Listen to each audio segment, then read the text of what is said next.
Hey everybody, Jeremy here. So today I'm going to be taking a look at this TMNT Michaelangelo figure from the Loyal Subjects. So this is part of their BST AXN line.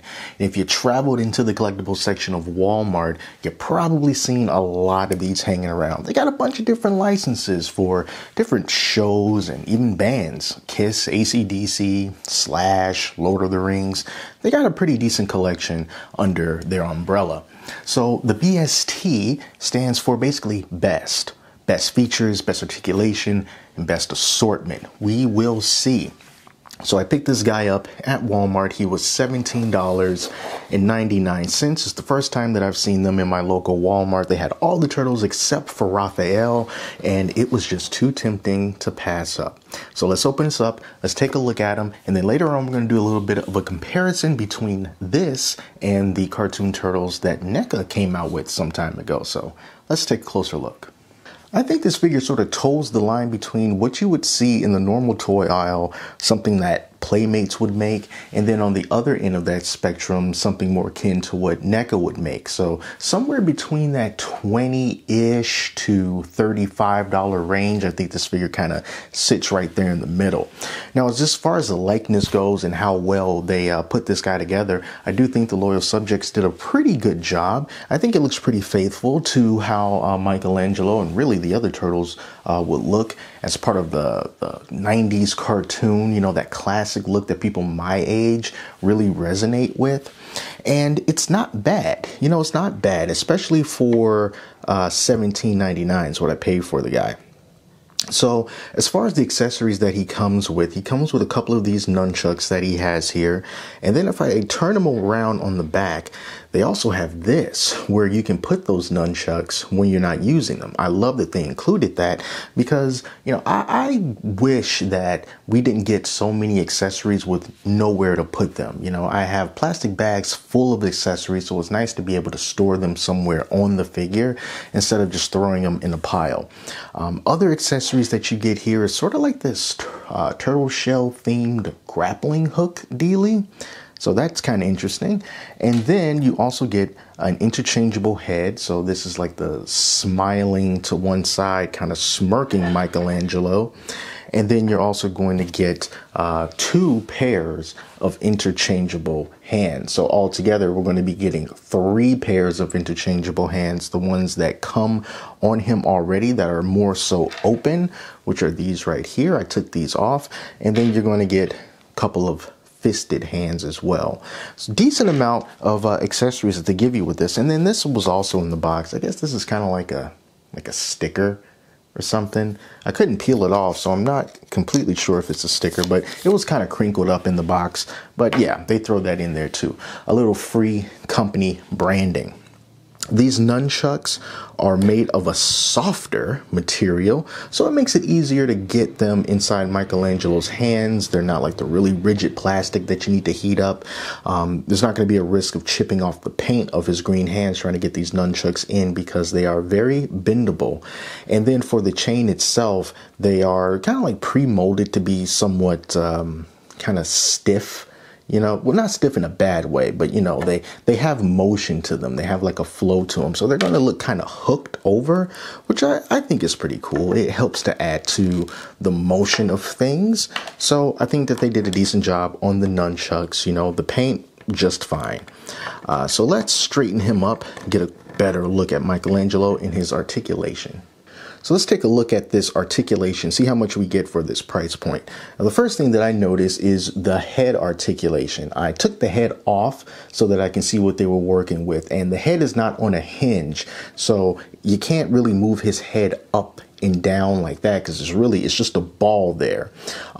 So really the space that you have to work with is the space inside the hole itself. So that does allow you to move the head 360 degrees left and right, and you get a little bit of motion up and down. So you can kind of see, like, that's how much you're going to get. You're not going to go up higher than that, and you're not going to go down lower than that. and it was kind of stiff trying to take the head off. And when I did, I actually disconnected the torso from the body. That one was also a ball and socket joint, so it was simple enough for me to just snap it right back into place. I thought I had broken it, so I'm glad that that wasn't the case. Here is the arm articulation. So we can butterfly this arm in and out, kind of like this. And let's do it on the other arm as well. So you can see you can do it in and out like that. But the other thing is, I found the articulation to be, it feels very loose. You see me kind of just rocking it back and forth like that. But it tends to stay in place even though it is loose. So it's kind of, it's tight where you would want it to be, but on the way there, it's just kind of loose. You know, it's just loose on the way to where you would like for the articulation to be. And as far as the elbow bend goes, it's designed so that you can get the arms around the chest like that, which is something that I always do like to see. And then the arm bends does a decent job of kind of hiding the joint in between, because otherwise it would just be a big gap, big joint right there. But those arm bands do help to kind of hide that. But as I kind of talk about that, you can just kind of see the wiggliness of the arms. So, you know, if you just wanted it to be like this, you'll be good. If you want it to be like this, you'll be good. But it's just that kind of in between that makes it really, really wobbly. As far as the wrists are hinged, so you can move those wrists up and down like that. And then as far as the legs go, you know, you can move them apart. You know, it's good enough. You kind of snap right back into place for a second. But, you know, you can get it about that far. You know, it's not terrible. Here's your knee bend here. It's okay. You know, it's not like the best double jointed knees that we have seen. I wouldn't even call it a double jointed knee. But that's how much that you can get from it. There is a cut at the thigh, so you can rotate that. There's a hinge at the foot. You got yourself some ankle rotation there as well. So you can kind of sort of pull off the whole bent leg thing where you got the knee kind of bent, and then you can kind of have the other leg, you know, kind of stretched out a little bit like that. And kind of like the pose that I had it in when I started the video. So yeah, you can pull that off. It looks like the torso would be able to rotate, but, you know, I found that kind of impossible to do on my end because you got the shell here and then you have the front of the shell. So, you know, just trying to get in between to kind of like move them this way, it really wasn't happening for me. So I'm not going to really try that. So yeah, the articulation, it's okay. I think that the paint on this guy, it's very lime green. It's not a whole lot that you can do with that, you know, but I think it's, again, it's okay. But one of the main reasons why I picked them up, in addition to just wanting to do this review for you guys, was to see how it would stand next to the NECA animated turtles, because I never had the pleasure of getting the NECA Michaelangelo or Raphael because I never saw them in stores. So let's just kind of see how it would stack up. So here is Leonardo.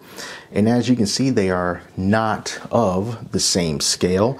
Leonardo is bigger, he is taller, and not just because he's Leonardo, it's just the scale of the figures themselves. So this is not going to scale with the NECA figures, and you wouldn't even be able to kind of blend them in any kind of way. I mean, just look at the skin tone.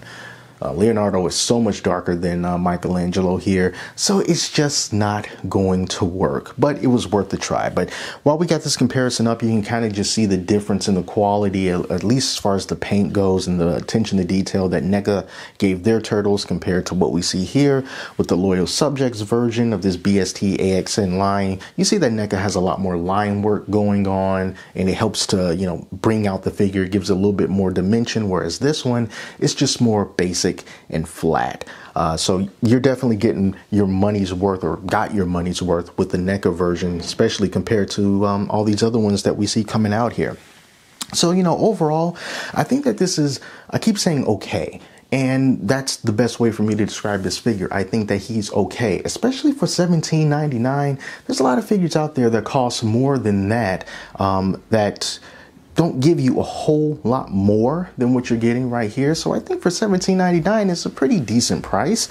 Really good amount of accessories that you got here. And if you don't have something like the turtles from NECA or really any other 90s themed Ninja Turtles in your collection, being able to pick these up at Walmart for that price, I think it's pretty cool. I think it's pretty cool. So, you know, it ain't the best thing in the world. You know, I'm not going to go out and try to collect the other three, but I still think that it's fine. It's fine. If it cost more, if this was 30 bucks, it wouldn't be good. But for $17.99, hey, why not? Okay, it's a lot worse that you can get for around that same price point. So yeah, that's it, you guys. That's the Michaelangelo Loyal Subjects BST AXN figure. You can get it from Walmart, and yeah, pick it up if you like it. Thanks so much for watching. Until next time, I'm Jeremy. I'll talk to you later.